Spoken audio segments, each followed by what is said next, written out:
Esta presencia intencional, que como dijimos consiste en tener la forma de otro en cuanto a otro, se origina porque recibimos las formas de las cosas. Recibir acá es la palabra clave. Para entenderlo bien, Santo Tomás suele comparar el conocimiento humano con otras formas superiores de conocimiento, como la del ángel o la de Dios. Tanto el conocimiento angélico como el divino no reciben las formas de las cosas, porque ya las poseen, por distintas razones. Dios las posee por naturaleza, el ángel las posee infusas, ¿sí? Pero el hombre no tiene las formas innatas de todas las cosas, necesita adquirirlas. Y las adquiere por la acción de las cosas sobre sus facultades cognitivas. Son las cosas actuando sobre nuestras facultades las que transmiten su forma, o mejor, una forma vicaria suya, porque no se sacan la suya para darla, sino que producen, irradian una forma que hace las veces de forma suya en la facultad cognitiva. Estas formas presentes en la facultad cognitiva se denominan técnicamente especies, species, en latín species, ¿sí? Entonces, hay especies cognitivas de nivel sensible, especies cognitivas de nivel inteligible. Las especies sensibles son las formas sensibles de las cosas, las que presentan sus cualidades, ¿sí?, en los sentidos. En cambio, las especies inteligibles son las formas que presentan la esencia de las cosas a la inteligencia.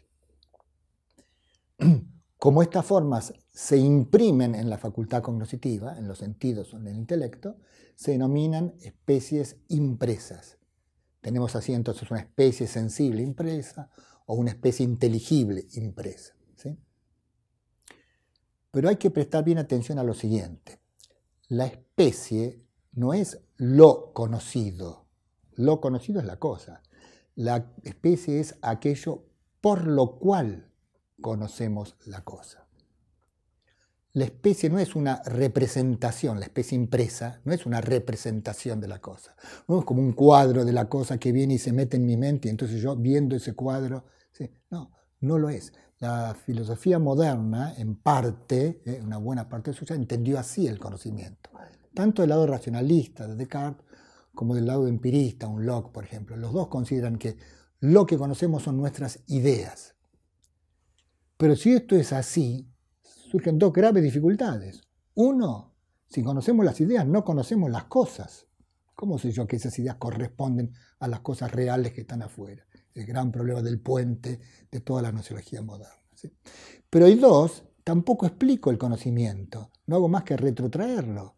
Está bien, pero ¿qué significa conocer esa representación que está dentro mío? ¿Sí?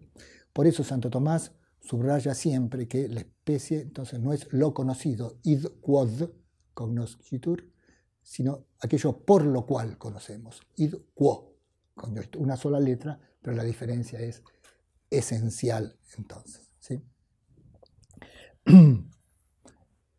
Bueno, además de esto, hay otra aclaración que es muy importante. En el acto cognitivo en realidad tenemos que distinguir como dos momentos.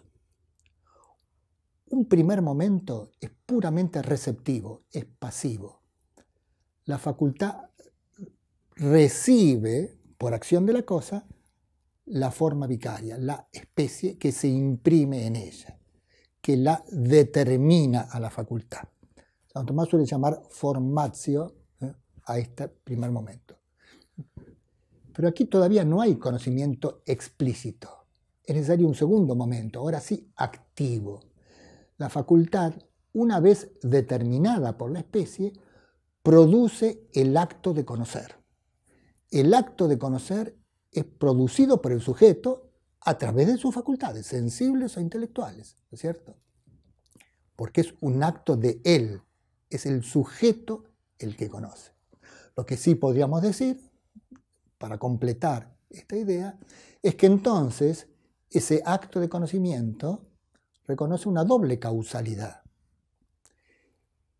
Una causa eficiente y una causa formal objetiva. En el orden eficiente, la causa es el sujeto mismo mediante su facultad o potencia operativa. En el orden formal objetivo, es decir, lo que hace que este conocimiento sea conocimiento de esto y no de lo otro, la causa es la cosa que a través de su forma vicaria determina el acto de la facultad. Esa determinación entonces no es solamente anterior al acto, sino que se mantiene, por decir así, en el acto, si es que podemos hablar de una distinción temporal en estos dos momentos.